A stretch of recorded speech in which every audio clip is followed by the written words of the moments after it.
আমি ইরিগেশন মন্ত্রী ছিলাম। হাসনাবাদে শাহজাহান নিজে বাঁধ কাটে, নিজে বাঁধ জোড়ে, ইরিগেশনের টাকা মারে। আমি ওখানে এসেছিলাম বাঁধ জোড়ার কাজ দেখতে। স্বাভাবিকভাবে ওখানকার যিনি রাজা বাদশাহ, সিপিএমও করে রেখেছিল, তৃণমূলও করে রেখেছিল। রাজার অনুমতি ছিল, রাজা দেখিয়ে নিয়েছে কোথায় বাঁধ কেটেছে, কোথায় জুড়েছে।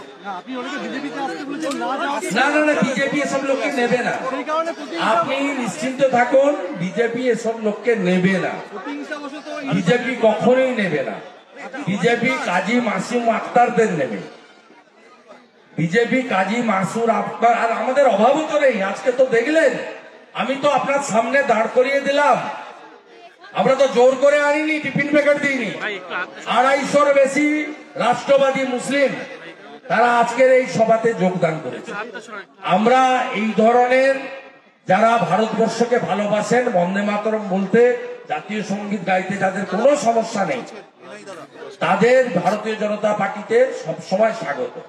ভারতীয় জনতা পার্টি শুধুমাত্র দ্রৌপদী মুর্মু, বিষ্ণুদেব সাইয়ের মতো জনজাতিদের মুখ্যমন্ত্রী রাষ্ট্রপতি করেননি, আরিফ মোহাম্মদ খান, নাজমা হেপতুল্লাদের রাজ্যপালও করেছেন। ভারতীয় জনতা পার্টির নীতি হচ্ছে রাষ্ট্রবাদ আর বিকাশবাদ। মোদীজির স্লোগানই হচ্ছে সবকা সাথ, সবকা বিকাশ, সবকা বিশ্বাস, সবকা প্রয়াস। আমরা কখনোই এই দুর্বৃত্ত যারা চোখের জল ফেলেছে লোকেদের, লুটেরা, খুনি, ধর্ষণকারী, 2019 সালে বিজেপির 3 জন কর্মীকে মেরে লাশ লোপাটকারী, তাদের কোনো ক্ষমা নেই। আমি দায়িত্ব নিয়ে আপনাদের বলে যাচ্ছি,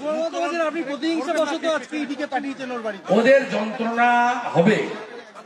কারণ অনেকদিন ধরে ব্যবসা চালিয়েছে। সুকুমারের যে পিএ আছে সুরজ, সে এত টাকা তুলেছে চাকরি দেওয়ার নাম করে, নিজেই বাড়িতে ঢুকতে পারছে না। অতএব বুঝেছে পায়ের তলা থেকে মাটি ঝরে যাচ্ছে এবং সন্দেশখালী, হিঙ্গলগঞ্জ ইত্যাদি এলাকায় একদলীয় শাসনতন্ত্র এবং অত্যাচার শেষ হওয়ার পথে। তাই সাম্রাজ্য চলে যাওয়ার সময় আতঙ্কিত হয়ে এই ধরনের কথাবার্তা বলবে। আর যেহেতু এই রাজ্যের বিজেপির বিরোধী দলনেতা মমতার সঙ্গে ফিশ ফ্রাই খেতে যায়নি, সেটিং অপোজিশন নয়, সূর্য মিশ্র ছিল, ওদের অসুবিধা ছিল না। কংগ্রেসের অপোজিশন লিডার ছিল, ওদের অসুবিধা ছিল না। বিজেপির অপোজিশন লিডারকে নিয়ে ওদের সমস্যা হচ্ছে, তাই বিজেপিকে এবং তার দল বিরোধী দলনেতাকে আক্রমণ করবে, এটা অত্যন্ত স্বাভাবিক।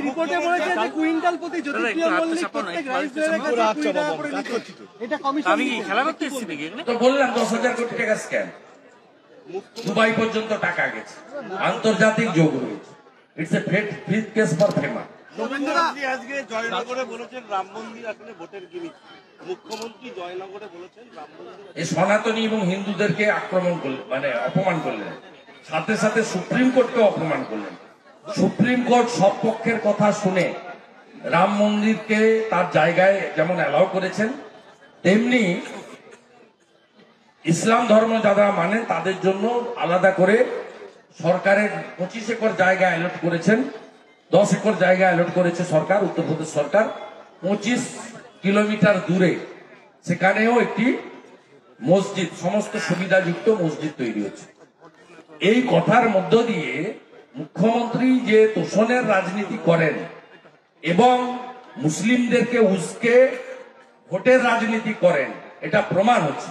মুখ্যমন্ত্রী ভীষণ কষ্ট যে তার পরিকল্পনা মতো শাহজাহানের ভাই আলমগীর, জিয়াউদ্দিন মোল্লা, তারা ইডিকে মারলো, সিআরপিএফ কে মারলো, তারপরেও তারা গুলি চালানো না। শীতলকুচির মতো মুসলমান লাশ 2-4টা পাওয়া গেল না, উনি নাচতে পারলেন না, এটা ওনার বিরাট কষ্ট। এই কষ্ট থেকেই জয়নগরে অবক্ত যন্ত্রণার কথা মুখ থেকে বেরিয়ে আসে।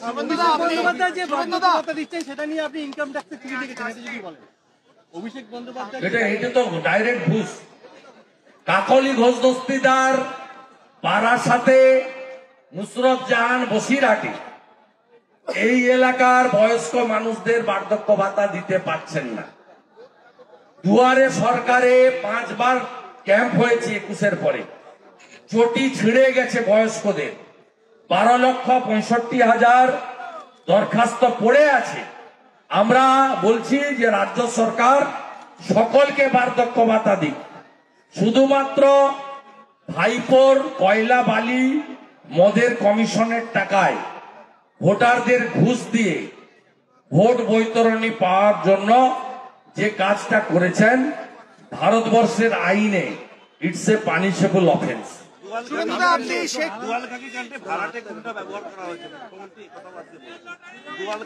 মুখ্যমন্ত্রী সব কথা ধরার দরকার নেই, মুখ্যমন্ত্রীর অবস্থা মুকুল রায়ের মতো হয়েছে, সোডিয়াম আর পটাশিয়ামের গন্ডগোল হয়েছে।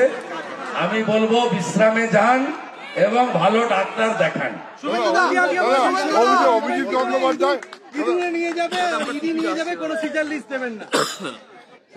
আবার উস্কাচ্ছে, আবার কেন্দ্রীয় তদন্তকারী সংস্থা এলে সিজার লিস্ট দেবেন না মানে কি? কোন জায়গায় সার্চ ওয়ারেন্ট না নিয়ে গেছে বা সিজার লিস্ট হয়? এই কথাগুলোর মধ্য দিয়ে এই মুখ্যমন্ত্রী দেশের সংবিধানকে, বিচার ব্যবস্থাকে আক্রমণ করছেন এবং চোরেদের সংরক্ষণ করছেন, কারণ তিনি হচ্ছেন চোরেদের রানী। সবচেয়ে বড় চোরের নাম কি? সবচেয়ে বড় চোরের নাম কি? হীরক রানী, হীরক রানী, হীরক রানী, চোর মমতা, চোর মমতা, চোর মমতা।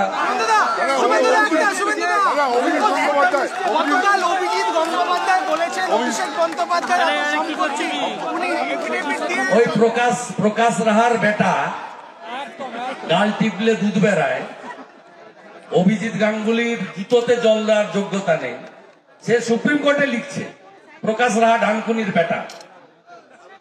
সাহস হয় কি করে এইসব লোকের সম্পর্কে কথা বলা? এদের ঔদ্ধত্যটা বেড়েছে। কখনো রানী রাসমণির সঙ্গে মমতা ব্যানার্জিকে তুলনা করছে, কখনো সারদামণির সঙ্গে তুলনা করছে, কখনো রামকৃষ্ণদেব বিবেকানন্দের কথা বলছে। কি হলো চাচা, ঠিক আছে তো? চোর ধরো তো।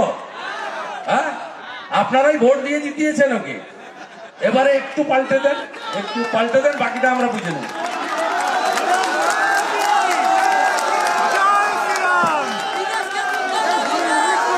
আমাদের ভিডিও ভালো লাগলে লাইক এবং শেয়ার করুন, কমেন্ট সেকশনে গিয়ে জানান আপনাদের মতামত। আরও ভিডিও পেতে আমাদের চ্যানেল সাবস্ক্রাইব করুন এবং প্রতি মুহূর্তে খবরের আপডেট পেতে প্রেস করুন বেল আইকন।